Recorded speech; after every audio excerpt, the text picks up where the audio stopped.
Hey there, what's up? This is Chris Gillibo. I got something fun for you today, fun and different. Now over here, I'm getting ready to go out around the world.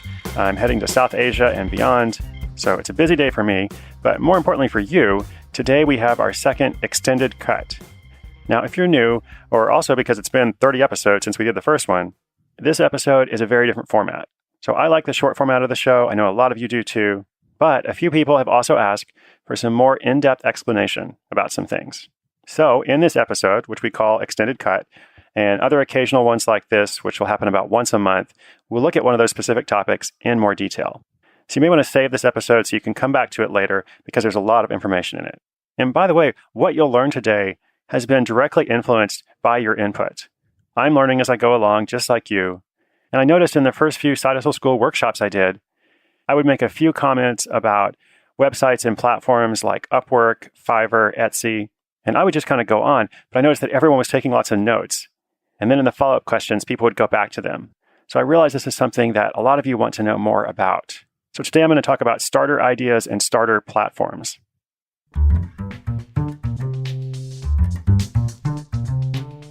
Now, I still believe in the long term, it's more important for ideas to become offers and products and services that earn money for you, not just when you're working on them. So as you gain experience, a lot of people find that eventually they want to transition off these starter platforms and focus more on cultivating their own audience, building their own website, or whatever the case may be. But I totally realize, and I've been there myself many times, lots of people just want to get started right now. And I totally get it. So that's what this extended cut is about, 9 starter ideas for your first hustle. All right, so here we go. And all of the links and resources that I mention over the next few minutes will be linked up on sidehustleschool.com/starter, STARTER.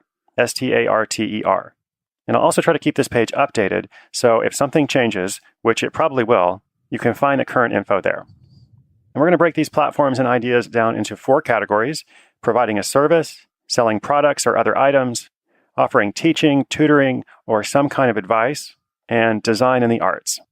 And let's start with Fiverr.com, which is actually Fiverr.com, Fiverr.com. I've mentioned it a couple times, but it was mostly featured in episode 5 about the guy who used a $100 microphone to make more than $8,000. Now, he definitely had a great success story, but Fiverr bills itself as freelance services for the lean entrepreneur, which kind of clues you into their market of low-priced services of all kinds. So if there's any kind of service you can think about offering to people, like that guy in episode 5 kind of stumbled into voiceover work after trying his hand at a few other things, well, this is where you can go to offer that service and connect with potential clients. All of these platforms have pros and cons. Good thing about Fiverr is it's really easy to start. And if you've never done anything like this before, it's probably not going to be that difficult to get your first client, at least if you have something that you can offer that people are willing to pay for. The thing is, they're probably not going to pay very much.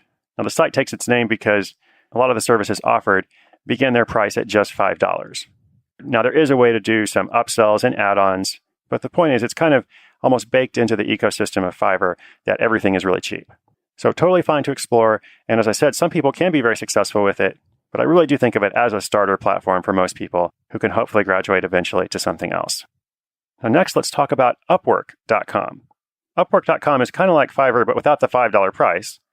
It's a global marketplace for the exchange of freelance work. So there are all kinds of freelancers offering services and bidding on projects, and all kinds of clients posting projects in which you can bid and compete with other freelancers. You can also post your portfolio and people can hire you directly outside of the bidding process.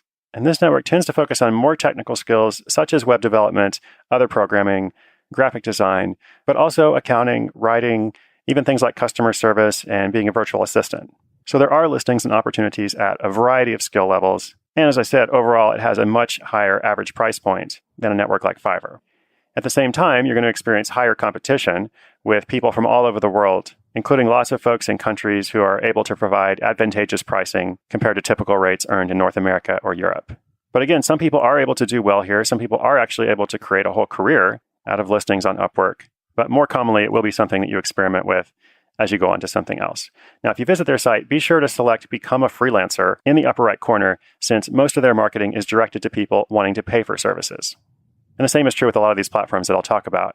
If you just look at their homepage and their marketing copy, it's actually oriented toward buyers or clients, not sellers or providers of services. So you want to make sure you find the section of the site that is applicable to that.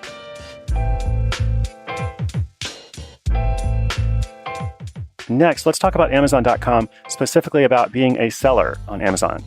Now, there are a couple of different ways to do this.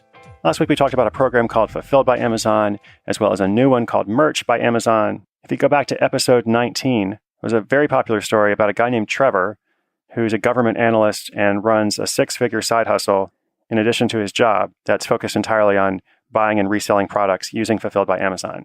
Now, this is an entire industry, so in some ways, it's not quite a starter idea. There is a fair amount to learn to do it properly. But for the starter version, you can create a simple seller account on Amazon and then list books for sale or any other item with an ISBN. And this is really simple. When it comes to the Fulfilled by Amazon process, you ship to Amazon's warehouse, or if you're drop shipping, the company you purchase from ships there. But with this version, the simplified sell on Amazon version, you actually do the shipping. So if you had a set of books for sale, for example, and someone purchased them on Amazon, you would get an email notice with that information and the customer's address, and then you would physically mail the item. And Amazon would deposit the money in your bank account. So to do this on Amazon, I'll include the link in the notes, of course. But what you want to do is register as sell as an individual, because the process to sell as a professional, quote unquote, is a little bit more extensive. You can start as selling as an individual if you're selling fewer than 40 items a month. And if it actually works out for you, you enjoy it, you want to upgrade, you can easily change later. I haven't talked about it a lot on the show, but there are actually a lot of people earning a good side income, and at least in a few cases, a decent regular income, simply buying books and other items in bulk from yard sales, flea markets, closeout stores, etc., and then listing them on Amazon for a profit. To truly master that takes time and investment, and it might be better to put that time and investment toward learning more about reselling in general and the Fulfilled by Amazon program, which, as I said, is more complex but offers more opportunity. But when you're just getting started, being an individual seller on Amazon is really simple, and you can do it tomorrow. Now, several times on the show, I have mentioned Etsy, which is the world's largest handcrafted marketplace. If you make any kind of arts, crafts, woodwork, metalwork, jewelry, pottery, all kinds of other stuff, as long as it is handcrafted, you can sell it on Etsy. I believe it was the first week of the show, probably episode 6 or so, told the story of Julie, a single mom who made more than $15,000 from a unique astrology calendar that she designed. By the way, not every single item that's listed on Etsy has to be handcrafted. So in that example, Julie designed the calendar, but then of course there was some sort of printing and reproduction process. So it's not like every single person is making every single listing unique. So it is totally possible to do something like that, where you make something once and then you duplicate it in some form and sell it there. It is a very creative marketplace. They also do have a lot of buyers and sellers, which is good. Some other platforms that have tried to compete with Etsy tend to attract more sellers, which is fine, except as a seller, you want to be on a platform with a lot of buyers. Obviously, that's much better. Now, some people are actually able to scale their business quite a bit on Etsy. The majority don't, but every once in a while you hear a story of somebody who has a huge success. A while back on my blog, I wrote up a story of a woman who makes more than $1 million a year on Etsy. And this was a little bit controversial because her items were definitely not handcrafted, at least not uniquely. And that's also pretty rare. But as I said, it does happen. And if nothing else, it is a great starter platform if you are a maker of any kind.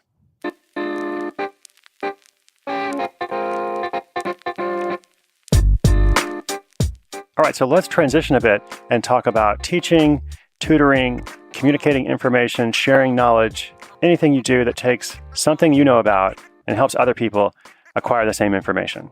And the first one we'll look at is Wyzant. Wyzant.com, W-Y-Z-A-N-T, or W-Y-Z-A-N-T.com if you prefer. Now, this site calls itself the largest network of experienced tutors. And this is tutoring for people of all ages. So naturally, a lot of the focus is on high school, college, or university tutoring, but that's not all. So for example, in episode 29, I told you the story of Dan in Colorado, who was able to make $80 to $120 an hour tutoring people in database administration.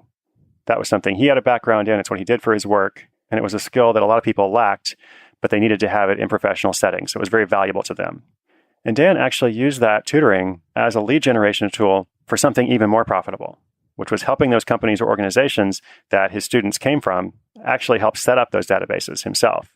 So naturally, some common subjects on this tutoring site are math, science, and English, but there's also standardized test preparation, which is a huge industry of itself, and several other topics as well. On that site, you can apply to be a tutor, and you make a profile, and you can set your own rate. So you might want to start relatively low to get some experience, and then raise your rate as you become more comfortable and as the demand for your service increases. Another site, another platform is called clarity.fm. Now, this site is more about the exchange of specific advice and specific information instead of general tutoring about a topic. And it has an interesting pricing model where clients are charged by the minute instead of the hour. So the whole idea is if you have a specific problem, you can contact an expert on clarity.fm and talk to them for as long as you need, and you're only going to pay by the minute. This platform also features a lot of topics, but it does seem kind of oriented around digital marketing, technology, social media strategy, SEO, things like that. And it seems like the lowest you can charge is something like $1 a minute. And many people are pricing much higher than that. So I saw that my friend Chris Brogan, for example, who is a brilliant business strategist, helps companies with growth. His rate is $8.33 a minute. Now, I'm not sure how much of a percentage that clarity.fm takes, and I can't imagine that there are a ton of people who want to pay an hourly rate based on more than $8 a minute. But still, even if he has a couple of consultations a month, that's pretty good. And he can do it on his own time. He can set when he's available. Doesn't have to be totally disruptive. Now, both of these examples, Wyzant.com and clarity.fm, they are all about helping people one-on-one. So when you have a tutoring session, you're helping one person. If you're giving advice through clarity.fm, you're helping one person. The next two starter ideas are more about teaching groups of people. So potentially an unlimited number of people who can learn from you. So with that in mind, let's look at Skillshare.com.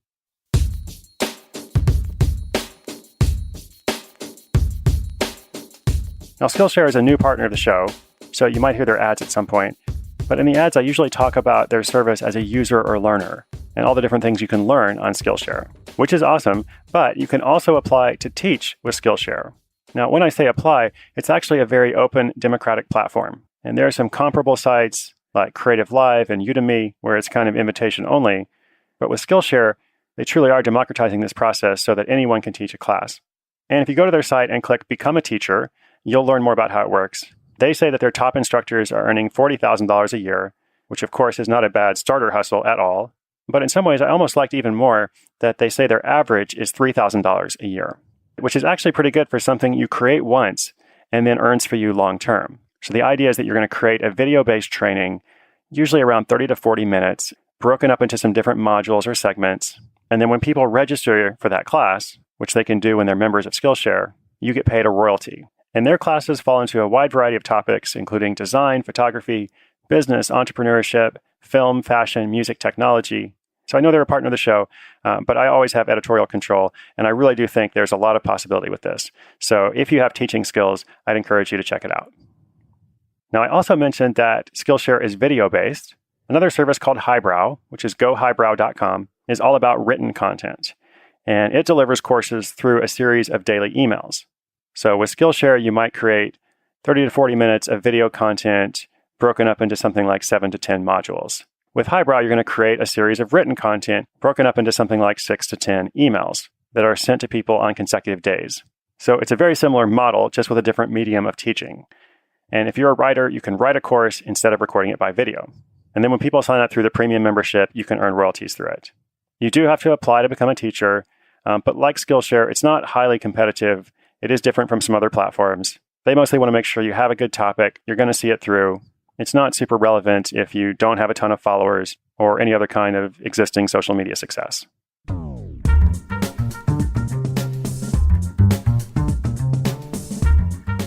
So let's shift gears now and talk a bit about design and the arts. Now, I already mentioned Etsy, that handcrafted marketplace. Another platform that we featured on the show is Creative Market, which is just creativemarket.com. Now, I forget the number of the episode, and we had a story a while back. I forget the number of the episode for this one. But it was about a student who had created a series of resume templates that actually turned into passive income, and he was earning more than $400 a month with those templates on creativemarket.com. And that kind of gives you a clue about what kind of things do well on this site. Creative Market is essentially about design assets. So things like graphics, fonts, themes, photos, those resume templates, all starting at a low price of $2, and of course going up from there. And the site pays royalties or a percentage of the sale to all those people who make and contribute these design assets. It is a bit of a crowded space. There are a lot of people uploading a lot of design assets, and most items don't tend to sell very much. But the ones that do succeed tend to be pretty evergreen, meaning that they sell over and over as time goes by, which is really nice, just like those resume templates that I told you about. Now, I do want to mention that Creative Market really is for designers and for people with design skills. So if you don't know how to make fonts, for example, it probably wouldn't be a good idea to Google how to make fonts and then make a font and upload it for sale. If you did that and it was successful, it would make for a great story. But I'm going to go out on a limb and say your odds of success doing that would not be very high. So great resource for independent designers. Now, last on my list for you today, and more directly related to the arts, is a platform called Society6, which is just society6.com. And this is all about helping artists productize their work and sell to a wider worldwide audience. And their pitch is that selling your artwork as a product on Society6 is as simple as making a post, except you make money from it. All you have to do is post your artwork to make it immediately available for sale on a variety of products. When you sell a product, we'll produce it, package it, and ship it for you so that you can focus on making more art. So I think that's a great sales pitch. They do a very good job promoting their platform, which they should. I don't think it's quite that simple for a lot of people.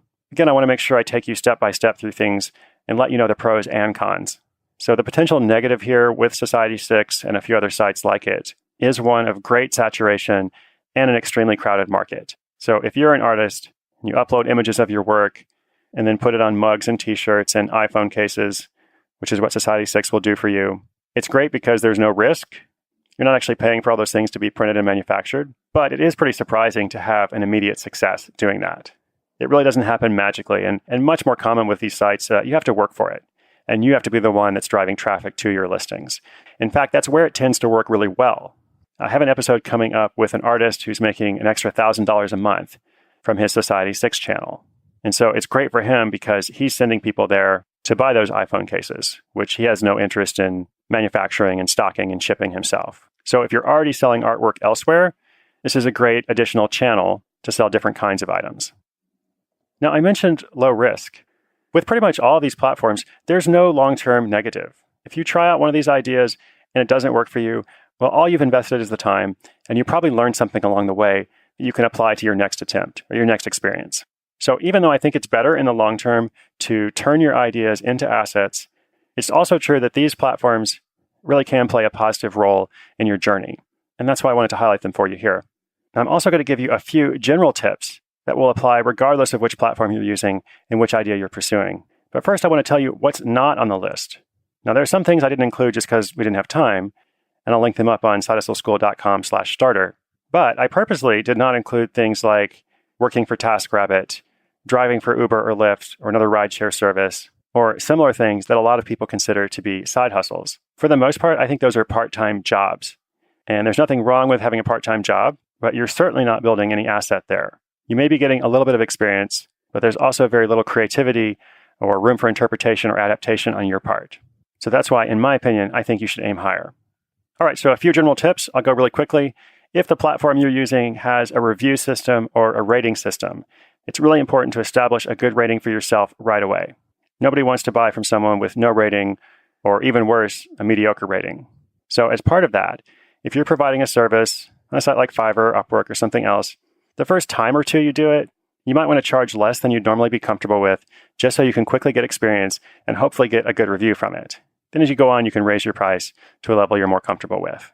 And related to that, wherever you can, try to under-promise, over-deliver. If you actually did take notes as we went along, you may have noticed that the lesson is called 9 starter ideas, but I actually gave you 10 ideas. I liked calling the episode 9 starter ideas. It just sounded better, but I didn't want to leave out my 10th idea, so I just threw that in as well. Wherever possible, don't sell a commodity. Don't sell something that everybody else can sell, and it's just a matter of who's selling it for the lowest price.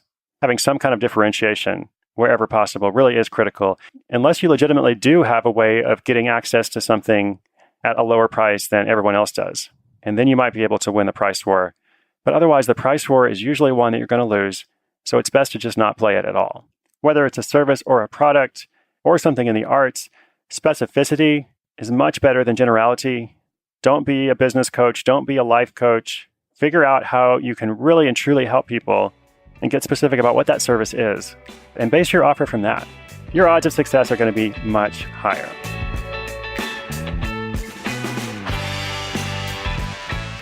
So I know that's a lot of information. I hope it's been helpful to you. As I said, you may want to go back and listen again. And over here, I'm heading to Sri Lanka, which long ago was my 100th country. And aside from a quick transit there recently, I actually haven't been back in something like 5 or 6 years. So I will look forward to watching this episode go out to the world and to you from there. Now, because inspiration is better when combined with action, as you know, if you enjoyed this episode, I have a challenge for you. I want you to take on the challenge of registering for at least one of these platforms that I talked about and seeing the process through. I'm pretty sure that all of them are free and there really is no downside. Worst case scenario is it doesn't work out, but you'll learn something. The links to all those resources I talked about and a few of them that I didn't are at sidehustleschool.com/starter, STARTER.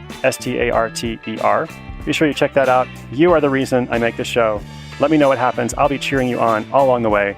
And of course, I hope to see you every day here on Side Hustle School. I'm Chris Guillebeau, signing off.